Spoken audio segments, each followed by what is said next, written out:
Have you ever wondered why some conversation flows so easily while the others leave you totally confused? Why other people say one thing but mean something else? Well, welcome to the fascinating world of cooperative principle and implicature, where language become more than just words.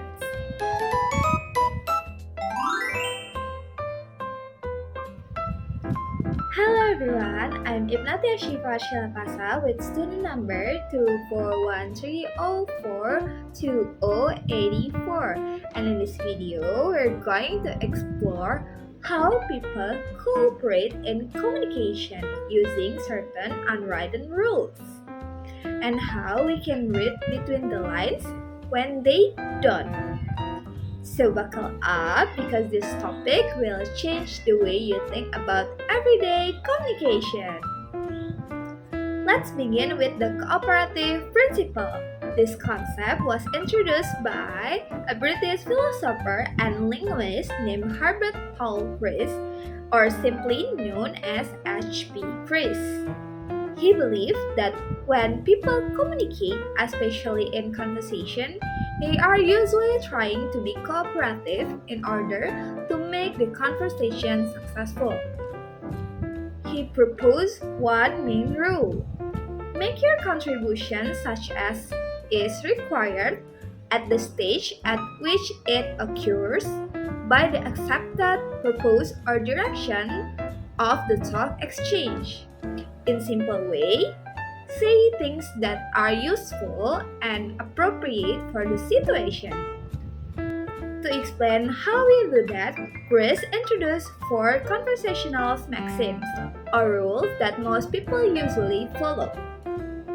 Four conversational maxim that Chris introduced is maxim of quantity, maxim of quality, maxim of relevant, and maxim of manner. Maxim of quantity. This maxim asks us to say as much as is needed, but not more than necessary.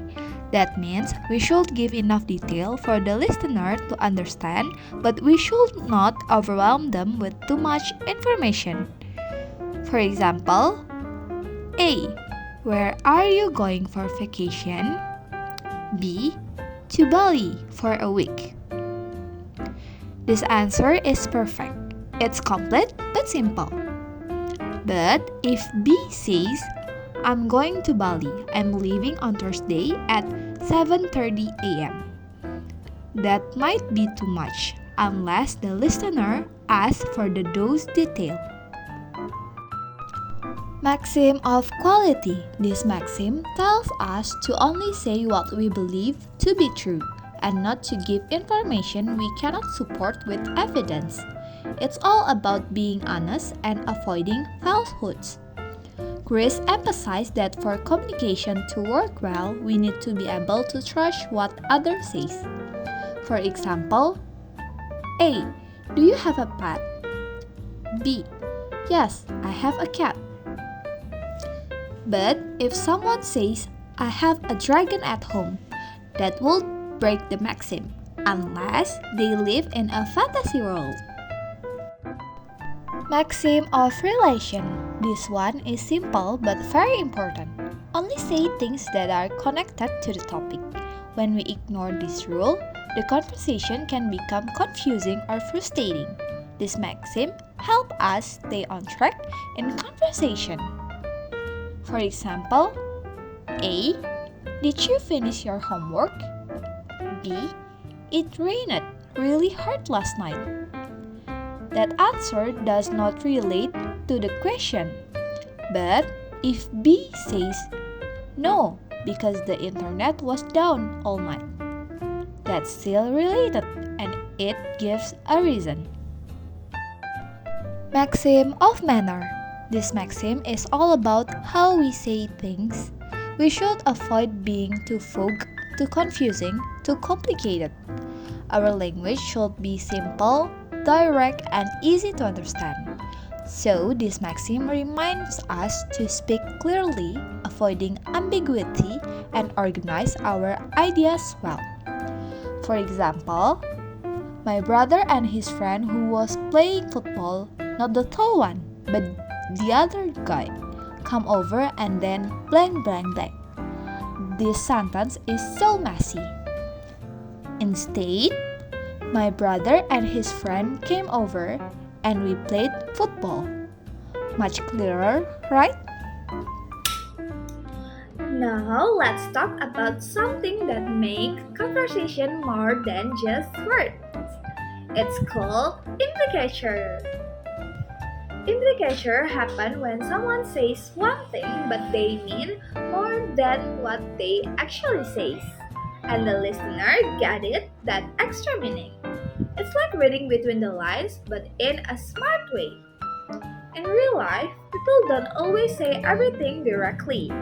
Sometimes they want to be polite, be funny, avoid being rude, or hint at something. And that's when implication happens. Imagine this. A. Are you going to the party tonight? B. I have to study for my exam. Did B say no? Not directly, but we understand the implication. B probably won't go to the party. Why? Because studying means they are busy. That extra meaning that is not spoken directly, but still understood, is what we call implicature. There are two types of implicature. There are conversational implicature and conventional implicature. Conversational implicature. This kind of implicature comes from context, especially when someone breaks a maxim on purpose. Example: A. How was the food? B. Well, the plate was really pretty. B did not talk about the taste of the food. Instead, they mentioned the plate. So we understand, maybe the food was not that good. That's conversational implicature. It depends on the situation and how people usually talk. Conventional implicature. This kind of implicature comes from the words we use.